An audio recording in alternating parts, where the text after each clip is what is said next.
Bien, buenos días. Esta es nuestra clase de lógica 2.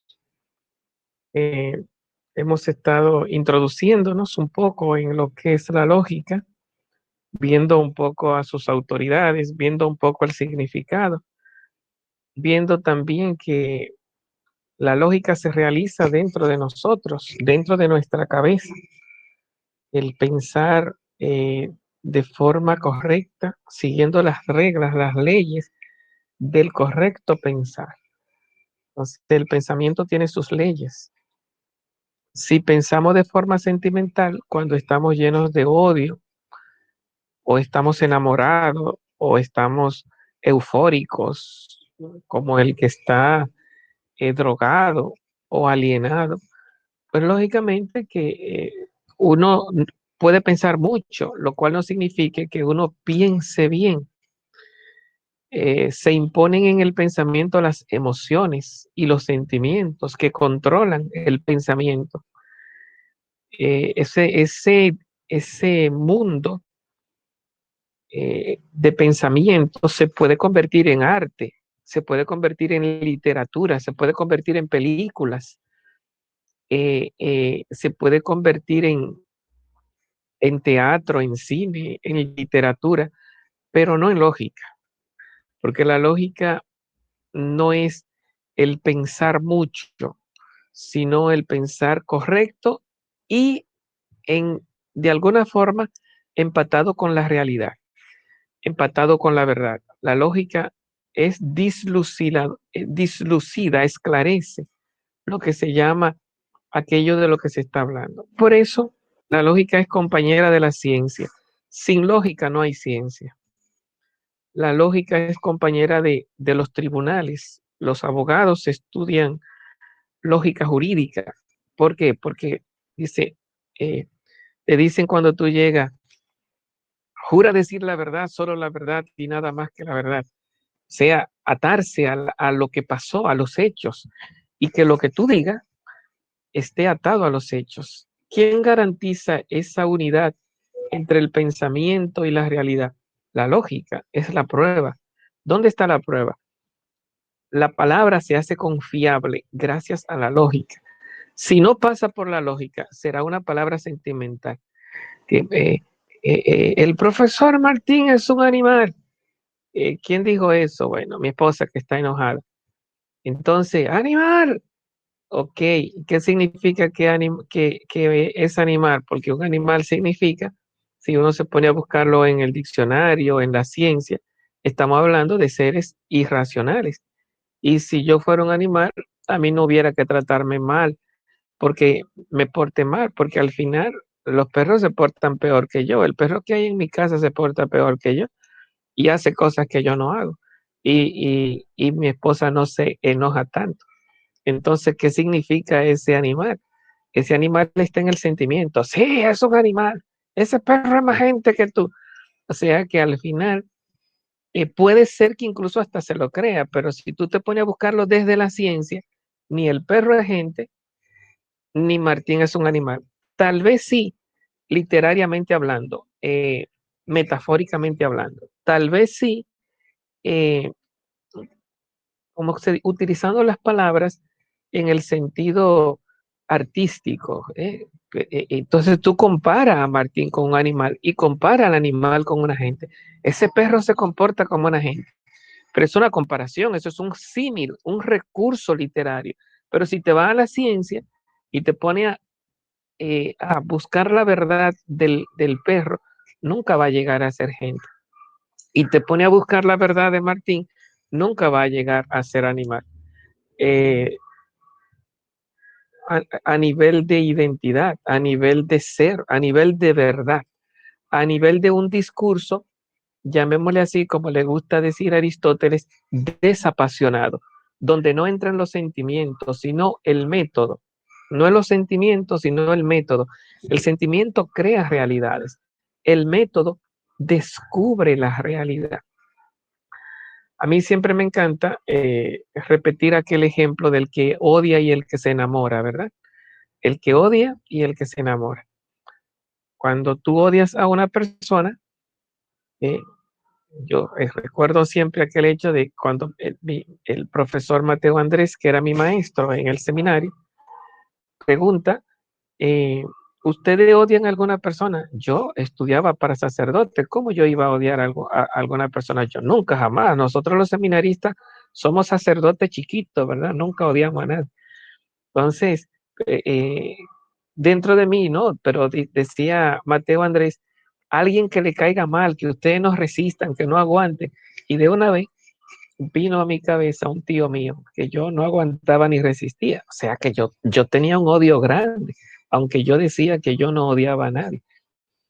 Eh, pero en el momento que llegó la imagen de mi tío, de una vez eh, yo estaba como queriendo salir de esa idea, porque me molestaba solo pensar en mi tío, me creaba incomodidad, me dañaba la mañana, me traía un sentimiento de hastío, de incomodidad.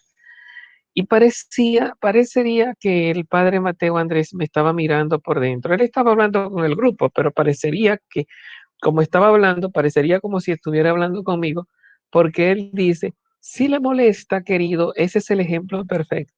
O sea, que es como si me dijera, Martín, no vote a tu tío, recógelo, recíbelo, vamos a analizarlo. Entonces, odiar es no aguantar a una persona, claro, y a mí me llegaban a mis razones de por qué no, es que hizo esto, hizo aquello, hizo lo otro, hizo sufrir. Entonces, hay mis razones, pero la idea que Mateo Andrés me enseñó fue, miren a la cara a la persona que ustedes odian, mirarla, o sea, imagínatela, mírale la cara, no es que vaya allá a la casa de tu tío, tío, ¿cómo está? Y le mire la cara, es que lo mire en tu mente, porque la cara que está en tu mente no es la cara del tío tuyo, la cara que está en tu mente cuando tú odias, de verdad, cuando tú odias y te molesta, es la cara de un demonio, es la cara de un monstruo. Por eso me estaba matando y haciendo daño y incomodidad. Entonces, Mateo Andrés me llama, míralo a los ojos. Y yo no le veía los ojos, yo lo que le veía eran unos ojos como de diablo, así que daban miedo, y una cosa que me estaba matando y me hacía daño. Entonces, ¿qué decía Mateo Andrés? Ese no es la persona, ese es el sentimiento, esa no es la verdad, eso es el ser que tú has creado. Si mi tío fuera lo que yo estaba sintiendo e imaginando, todo el mundo saliera huyendo, o ya lo hubieran matado todo el mundo, o cuando yo lo conocí siempre fue así, y él comenzó a ser así después que me hizo daño. O sea que no es él, es el daño que yo tengo en mi corazón lo que está creando a ese tío. Pero si tú me preguntas, sí, es un azaroso, ese desgraciado, ¿eh? Y lo digo de verdad, pero no es una verdad lógica, es una verdad sentimental. Bueno para literatura, bueno para película, bueno para cuento, bueno para historia, pero no para ciencia, no para filosofía. Si yo fuera a hacer ciencia de mi tío, yo no estoy preparado para hablar científicamente de mi tío, porque lo que voy a acabarlo, voy a mirarlo desde lo que me ha hecho, no desde lo que él es. En ese sentido, imposible que yo vea en mi tío que sea imagen y semejanza de Dios, que sea un ser humano, que sea esposo, que sea padre. Imposible. Lo que yo estoy viendo es que azaroso, me desgració la vida, mira lo que hizo, no debió hacer eso. Estoy atrapado en una historia de dolor. Bueno, no es fácil ver esto, pero la lógica es salir del sentimiento, por eso desapasionado, es salir del sentimiento, porque uno no puede ver la verdad cuando uno está atrapado en un sentimiento de odio, en un sentimiento de amargura. La pasión impide la lógica. Entonces no se puede hacer ciencia con, con el sentimiento. Pero bueno, no solo pasa con el odio, también pasa con el enamoramiento. Cuando una persona se enamora, pues lógicamente también uno sentimentalmente se llena de unas emociones y uno pinta, crea un nuevo ser. Cuando tú estés enamorado, tú no ves una persona, tú ves un ángel. Eh, eh, esa persona es lo más hermoso que ha bajado del cielo. Mira cómo sonríe, mira cómo mira los ojos, mira la cara. Todo es maravilloso. Incluso si esa persona hace algo malo, digamos, por ejemplo, que tire una mala palabra, que es el diablo. Tú dices, pero qué bonito le sale, mira cómo lo dice, como que dentro de ti, tú lo pinta todo y todo lo ve bonito. No es que él sea así, es que tu corazón lo está bonificando todo. Así como cuando tú odias, que tú todo lo daña porque es un monstruo todo lo que hace el otro, aunque haga algo bueno, tú dices, sí, pero yo sí lo conozco, algo dentro de ti destruye lo bueno que hay. También pasa cuando tú te enamoras, algo dentro de ti arregla todo lo que hay. Entonces, eh, las razones del corazón dañan las razones del pensamiento. Y así, entonces, para que haya lógica y salvar las reglas del pensamiento correcto, hay que salvarse de las vicisitudes históricas. Uno tiene que librarse de los encontronazos con la vida. Eh, Cuando uno está sumergido en el problema, puede ser que uno no esté del todo preparado para analizar lógicamente la realidad. La realidad hay que verla desde el método, no desde el sentimiento. El sentimiento te convence, el método te prueba, el método es la prueba, el sentimiento es la afectividad, es el calor, es la emoción, pero la prueba es el método, la lógica es método, no es sentimiento. Entonces, por eso Aristóteles diferenció esos dos tipos de discurso, ¿verdad? El discurso expresivo, que parte del corazón, expresivo, donde tú expresas tus sentimientos, tus pasiones, tus emociones, tus desilusiones, tu odio, tu amor. Ese lenguaje literario que está lleno de figuras literarias, metáforas, sinonimias, eh, descripciones, comparaciones, un lenguaje alegórico, un lenguaje plástico, que no es que es malo ese lenguaje, también sirve para la ciencia. Jesucristo utiliza muchas parábolas y eso era un lenguaje literario. En la Biblia hay mucho lenguaje literario, pero cuando se queda atrapado en la literatura, no baja al fondo, a la verdad, entonces realmente eso no te está sirviendo de nada. Tú lo que está metido es en el sentimiento, en el sentimentalismo, y se te pierde lo que se llama eh, eh, la verdad a la cual hay que llegar. Entonces, la lógica está al servicio de la verdad. Y para que haya conocimiento tiene que haber lógica y verdad. La lógica lo que logra es la validez, la validez. Y la verdad es el contenido. ¿Okay? Cuando a ti en metodología, cuando tú estás haciendo tu tesis, te ponen dos asesores, un asesor de contenido, de la verdad, y un asesor de metodología, de la validez. O sea que si tú hiciste una tesis de medicina, te ponen un médico que lea tu tesis para que diga si lo que tú dijiste ahí es verdaderamente medicina. Y te ponen un metodólogo para que diga si los pasos que tú diste realmente prueban que lo que tú hiciste es verdadero. Si hiciste entrevista, encuesta, si fuiste a las personas que realmente saben de eso para entrevistarla, si los pasos que prueban que realmente eso que tú dices es confiable, eso es lógica. La lógica es la prueba de verdad, la prueba de verdad. Hoy decimos, por ejemplo, que ese se fue el que se robó la gallina. ¿Dónde está la prueba? Entonces tú lo traes con la gallina en la mano o con la foto o que él confesó, yo fui que me robé la gallina. Eso es lógica. La lógica es el cómo tú llegas a afirmarlo de forma segura. ¿Cuál es la prueba? Los pasos. Por eso, cuando el método de la ciencia comenzó con Newton, decía que habían 5 pasos. Observación. Observación es experiencia, es verlo. Hipótesis. Experimentación. Experimentación es hacer la prueba, meterse en un laboratorio, provocar los hechos. Eh, eh, Conclusión y comprobación.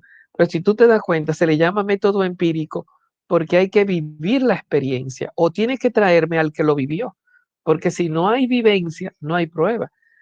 Que, eh, qué sé yo, fue, la casa no se quemó, sino que fue que la quemaron.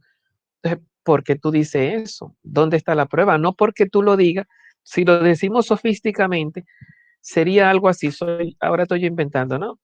Viene un sofista y dice, bueno, que se quemó la casa y fue el profesor Martín que la quemó. ¿Cómo tú sabes? Eso es lógica, esa pregunta, porque el contenido es, el profesor Martín quemó la casa, eso es el contenido, eso es verdad, esa es la verdad, si es verdad, o es la mentira. Pero si es verdad, la pregunta es, ¿dónde está la prueba? Porque no basta que haya contenido para que haya conocimiento, tiene que haber lógica, tiene que haber prueba, o sea, tiene que haber una razón para creerlo. Entonces tú preguntas, ¿dónde está la prueba de que fue el profesor Martín que quemó la casa? Y el sofista te dice, fue que yo me soñé anoche que el profesor Martín era un quemador de casa. Y cuando yo me sueño, eso es verdad. Bueno, pues esa lógica no es lógica. Eso es sentimiento, emoción, convencimiento emocional. ¿A quién fue que quemó la casa? Fue el profesor Martín, porque el único que quema casa aquí en el barrio es Martín. Y si se quemó una casa, fue Martín. Pero que Martín estaba en Estados Unidos. Sí, pero fue él, porque si se quemó una casa, fue Martín. Eso también, ya ahí no hay lógica. Es posible que haya lógica si siempre el quemador haya sido Martín y Martín estaba aquí. Y cuidado, porque todavía no lo han visto. Pero es una lógica más cercana, es más lógico que sea un quemador el que queme a que sea un no quemador. Ahora, si el quemador no estaba ahí, ya, y tú dices, sí fue él porque siempre es él, ya entonces uno se va dando cuenta que la lógica va fallando. Las razones que tú estás dando no empatan para tú decir, eso es verdad. Los pasos que tú estás dando para decir, yo lo sé, no son suficientes para demostrar. La lógica está al servicio de la verdad. Es encontrar las razones que prueben, que garanticen que lo que tú estás diciendo es creíble, es confiable. Y tú dices, no, es verdad lo que él dice. Cuando tú dices eso, ya la lógica cumplió su función. Cuando tú dices, es verdad lo que él dice, ya la lógica cumplió su función. Bueno, si tú dices, es verdad que vamos a resucitar todo al final de los tiempos. Bueno, eso científicamente es imposible. Nadie ha visto la resurrección ni puede ver el futuro. También eso es imposible filosóficamente hablando, porque el filósofo se lleva de la luz natural de la razón. Y la luz natural de la razón no nos dice que vamos a resucitar. Pero es palabra de Dios. Ok. Entonces aquí la lógica es la fe, la prueba, no es la ciencia de que míralo aquí, lo agarré con la gallina en la mano, le tiré la foto. ¿Dónde está la prueba? Aquí está la prueba. No, la prueba bíblica, la prueba de la palabra de Dios es Dios lo dice y tiene su forma de hacernos ver que es Él quien está hablando a través de profetas, sacerdotes, predicadores. Bueno, entonces la prueba de la teología es la fe. No estoy hablando de la creencia, sino de la fe, que también es una gracia de Dios. Entonces, ¿qué es lo que prueba? Bueno, hay que ver cuál es el método. Si es el método de la teología, sería la fe. Si es el método de la filosofía, luz natural de la razón. Si es el método de la ciencia, eh, la, la prueba en mano sería la prueba empírica, la visibilidad, la observación, mirar lo que está pasando.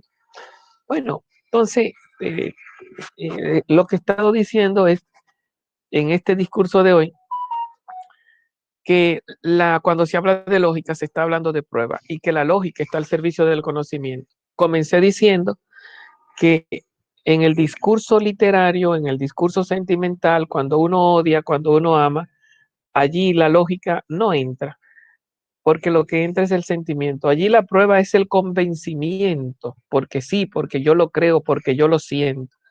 ¿Y cuántas veces a mí y a ustedes nos ha pasado que uno está seguro de una cosa porque uno la siente allá en el corazón profundamente, como cuchilladas que te dan en el corazón?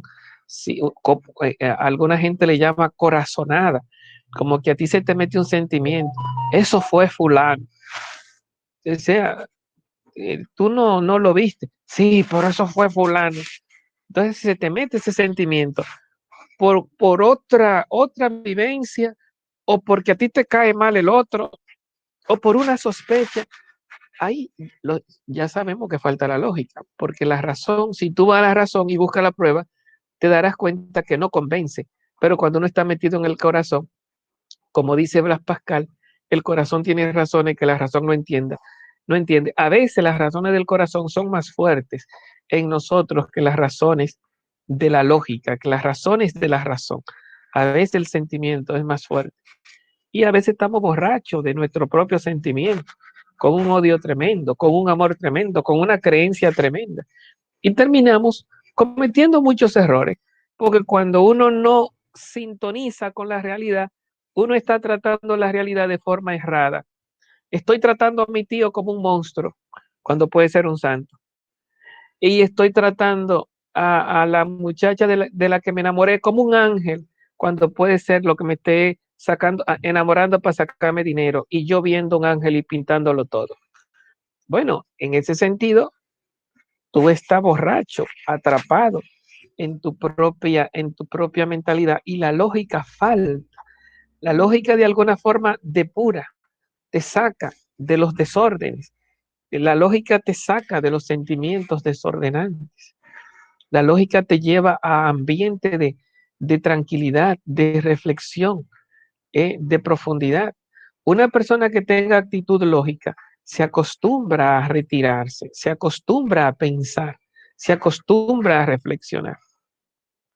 Entonces, los sofistas ganaban todos los pleitos.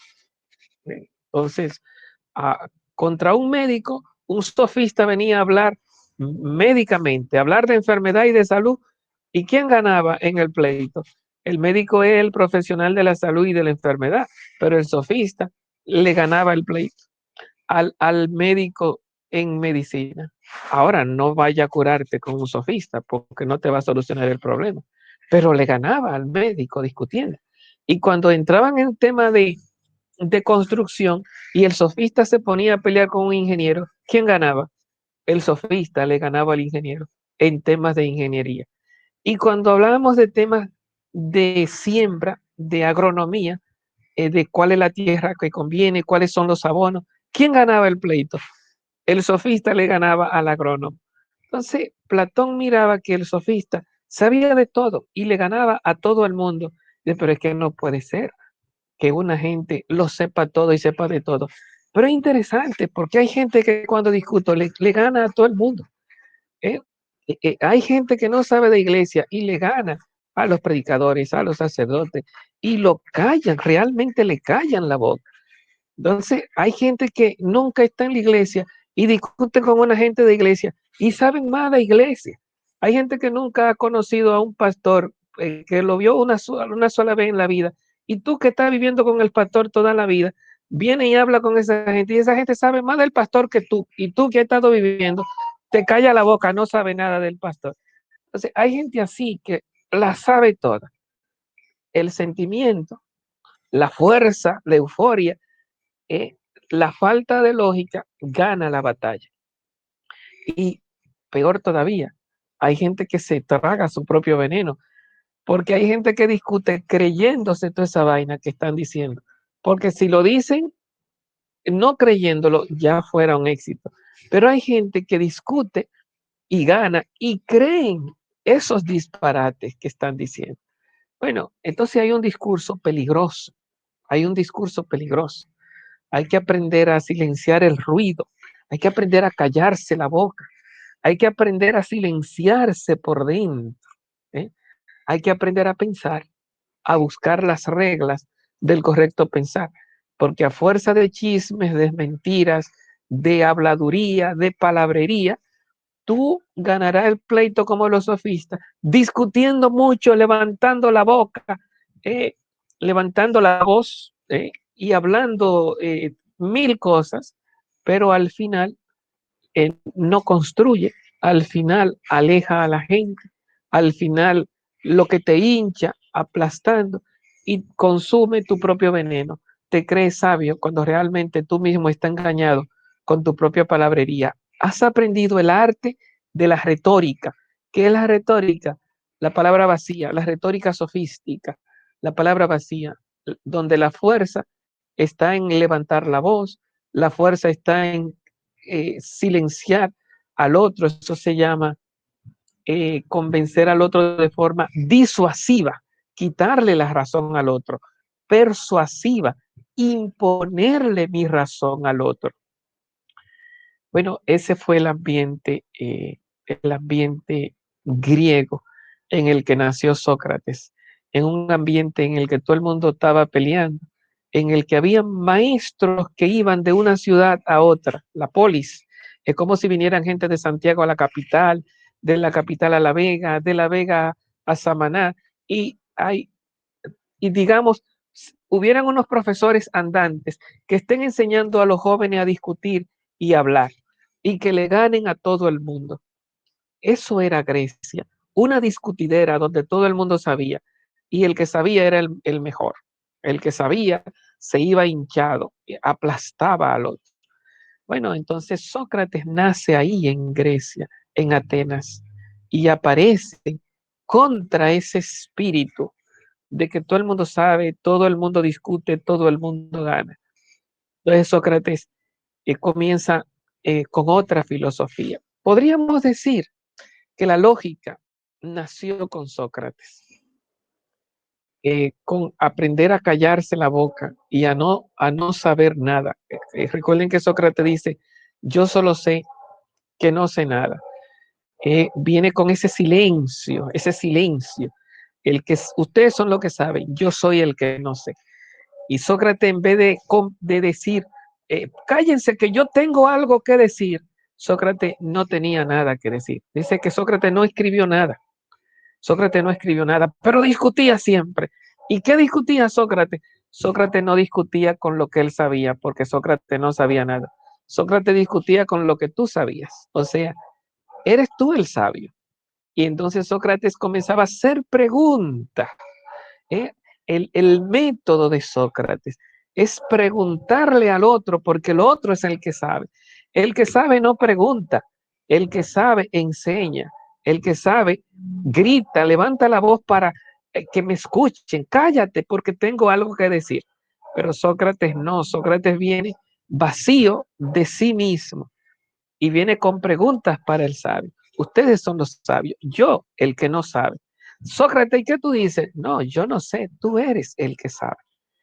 Y entonces ese método, la dialéctica, viene de la palabra diálogo, ese día, en vez de retórica, de venir yo con mi discurso por dentro, la retórica es el discurso que tú traes, la dialéctica es abrirme a hablar contigo, diálogo, dos logos, el logo tuyo y el logo mío, tu logos, tu lógica y mi lógica, pero en la dialéctica, la palabra dialéctica viene de diálogo, ¿no? A través del logo entre tú y yo.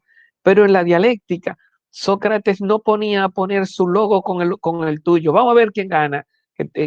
No, no ponía a pelear el logo, sino que venía con su pensamiento vencido. O sea, no venía a discutir y a ganar, sino que venía a preguntar y a escuchar. Y ya eso es grande, cuando uno tiene el poder de entender que uno no tiene la razón y que la razón más grande que uno tiene es que uno no sabe de eso. Porque cuando tú crees que sabes, hay como un miedo dentro de ti a perder. Entonces, Martín, que tú no sabes, coño, ¿cómo que yo no sé? Hay como un miedo, como un desespero por dentro, una urgencia y un miedo, y si hay otra gente ahí peor todavía, un miedo a que el otro te gane. No, no, no, no, pero yo sí sé, un problema terrible, Entonces, venir con ese poder en la tranquilidad de que yo no sé, eso es lo que se llama ética, el poder del gobierno de su propia vida, el poder controlar tu propio corazón, el poder manejar tus propios sentimientos. Yo no sé. ¿eh? Sócrates, tú eres un ignorante. Sí, yo soy un ignorante. A Sócrates un día le dijeron, un tal Sósimo, un sabio de ese tiempo, que Sócrates, tú eres un hombre de bajas pasiones, continente de todos los vicios, bajas pasiones y malos sentimientos, continente de todos los vicios. ¿Por qué se lo dijo? Porque Sócrates era feo. Sócrates era feo de rostro, de apariencia, dice que tenía los ojos saltones, la nariz bobolonga, la cara era de baja estatura, solo vestía una ropa. Entonces, Sósimo le dice a Sócrates, Sócrates, por lo que yo puedo ver, tú eres un hombre de bajos instintos y malas pasiones, continente de todos los vicios. A mí me encantó cuando yo leí esa anécdota por la respuesta de Sócrates. Son disparates, pero a mí me impactaron tremendamente las dos primeras respuestas de Sócrates. Porque cuando a ti te dicen eso, alante de todo el mundo, Martín, tú lo que eres un idiota, tú lo que eres una persona de sentimientos malos y salvajes, uno como que se siente mal. ¿Cómo no? Uno se siente mal y uno se enoja. Y ese diablito por dentro, coño, pero tú me conoces a mí. Tú sabes quién soy yo. Yo soy el profesor de la universidad. A ti te salen todos tus sofismas, todos tus diablos de una vez salen. Pero Sócrates responde con dos frases que a mí me impactaron inmensamente. Primera frase, tienes razón, Sósimo.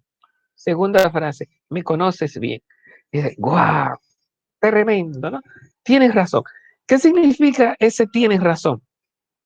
El otro es quien tiene la verdad, yo no tengo la verdad. Me conoces bien, ¿eh?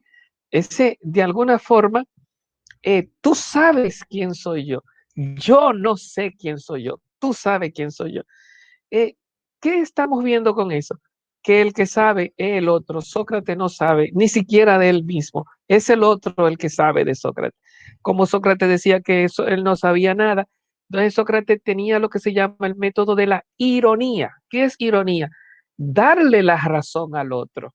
¡Wow! ¡Qué bien! Tú sí sabes. Me conoces bien. Darle al otro siempre la razón. ¿Para qué? Para hacerles preguntas de eso que sabe y llevarlo poco a poco a que él nazca. Esa era la frase de Sócrates, ¿verdad?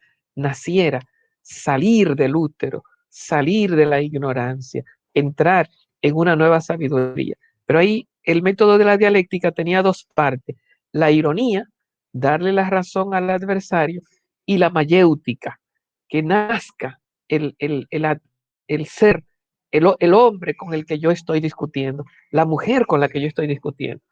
Bueno, entonces en ese diálogo que estaba Sósimo y Sócrates hablando, donde Sócrates se ve, digamos, adversado, agredido, continente de todos los vicios, esas dos frases hablan mucho de Sócrates, pero Sócrates terminó diciendo, me conoces bien, Sósimo, eh, tienes razón, y al final dice Sócrates, los malos sentimientos, las bajas pasiones están aquí, pero la razón los ha vencido, ¿no? Tremendo, ¿no? O sea, es necesario uno aceptar al otro para uno poder vencerse a sí mismo. Solamente aceptando a los demás con toda su babosería, uno puede aprender esa actitud lógica de vencerse a sí mismo. Si tú te defiendes, tú lo que vas a ofender al otro, yo no soy, a mí nadie me dice. Entonces tú lo que de una vez va a provocar que el otro también comience a pelear y ahí ninguno se van a oír. Como dice la frase de que filo con filo no cortan. El otro con su espada y yo con la mía. Decía, esa también era una imagen de Gorgias, cuando dos personas estaban discutiendo. Decía Gorgias, la retórica es un arte, la discusión, y el sofista es su maestro. Discutir es un arte y el que gana, el sofista, es un maestro. Bueno, Gorgias, Sócrates no viene con espíritu de ganar, sino que viene con espíritu de darle la razón para hacer preguntas y llevarte a ti mismo a que tú te des cuenta de lo que dice y lo pienses y salga de abajo. No sea esclavo de tus propias ideas, de tu propio sentimiento. No te tragues tu propio veneno. No te creas un Dios ni te hinche de ganar en la discusión. Entonces, hacerte preguntas para que tú salgas de tu propia mentalidad. Bueno, entonces a Sócrates no se le podía matar el gallo en la funda, en la imagen que uno trae de forma bonita, ¿verdad? Tú no le podías matar el gallo en la funda porque Sócrates traía el gallo muerto. ¿Y quién lo mató? El mismo Sócrates ya había matado a su gallo en la funda. Sócrates, tú eres un baboso. Bueno, sí, sí, tengo baba, pero tengo la boca cerrada y me cepillo todos los días. Eso está bajo control. Algo así, ¿verdad? Que en vez de decir a mí nadie me dice baboso, baboso eres tú, o respétame, o tú sabes quién soy yo. El sofista salva su vida. El sofista busca su arete, su grandeza humana. Sócrates no salva la vida porque ya la tiene salvada. Su vida no está en ganar ni está en discutir. Entonces, él enseña que de alguna forma la grandeza humana ya uno la trae consigo mismo y no te puede ser quitada. Entonces, al otro, aprender a discutir con el otro, lógicamente, como hacía Sócrates, es por lo menos venir uno sano por dentro, no venir uno ofendible. Si tú eres ofendible, no estás apto para discutir, porque desde que te tocan la herida, se armó la discusión y nadie va a entender nada. Ahí lo que van a pelear y a hacerse daño a los dos. Pero a Sócrates, el arte, cuando le tocan la herida, Sócrates está preparado para dejar que le toquen la herida, él entender su herida y él sanarla por dentro. Si él sana por dentro, pues el problema está resuelto. No me pueden hacer daño cuando yo mismo tengo el problema resuelto por dentro. Al final, el discurso es sentimental, uno se defiende porque el sentimiento está desordenado, o enamorado, o con odio, o con hipersensibilidad.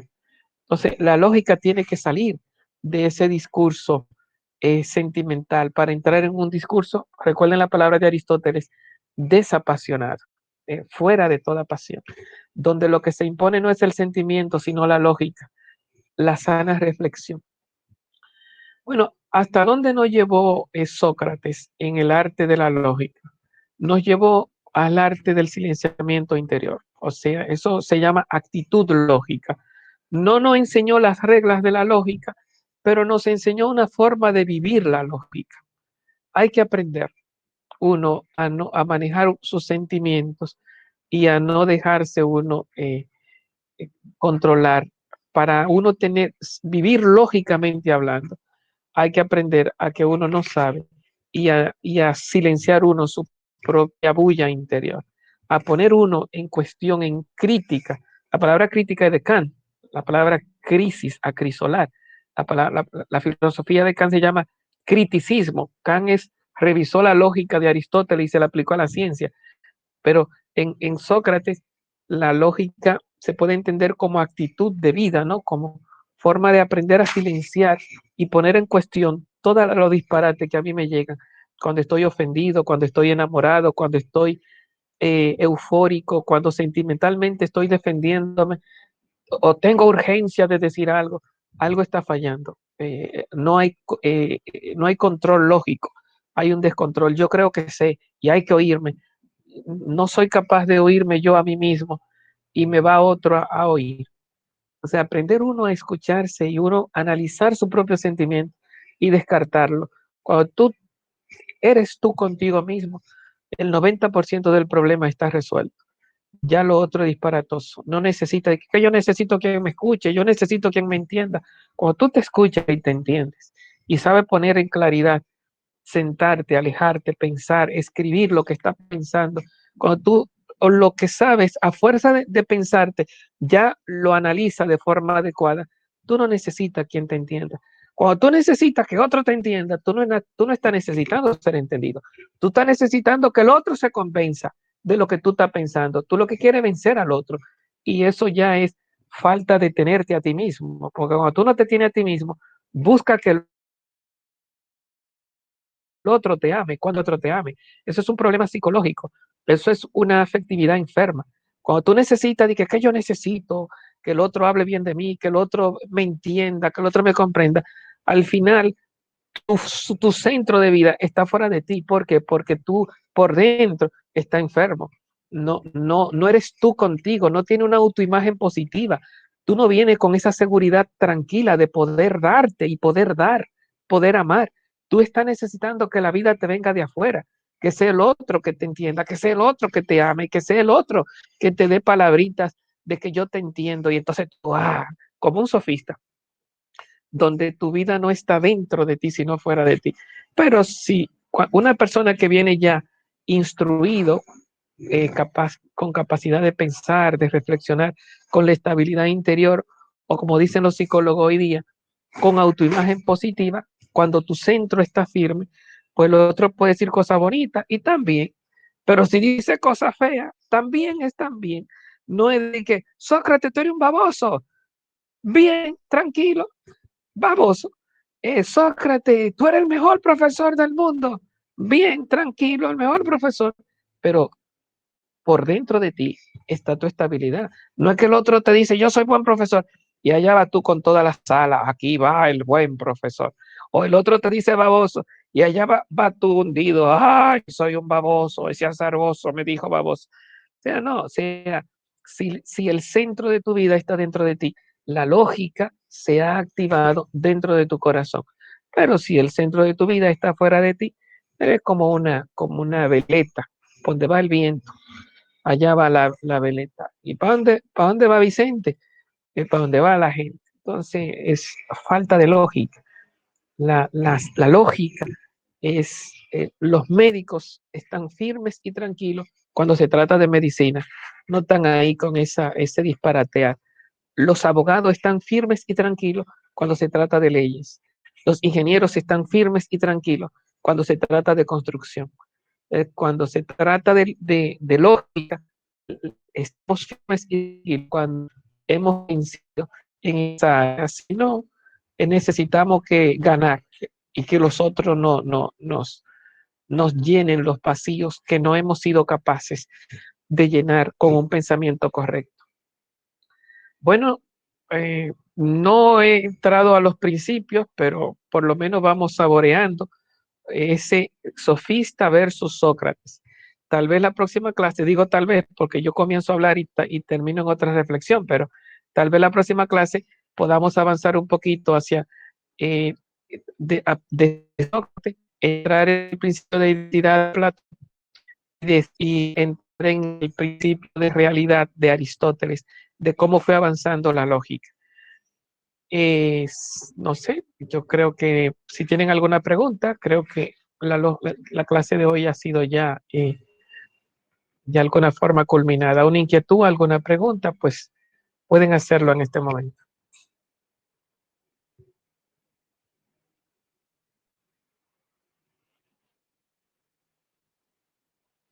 Nada. ¿Alguno faltó por la lista?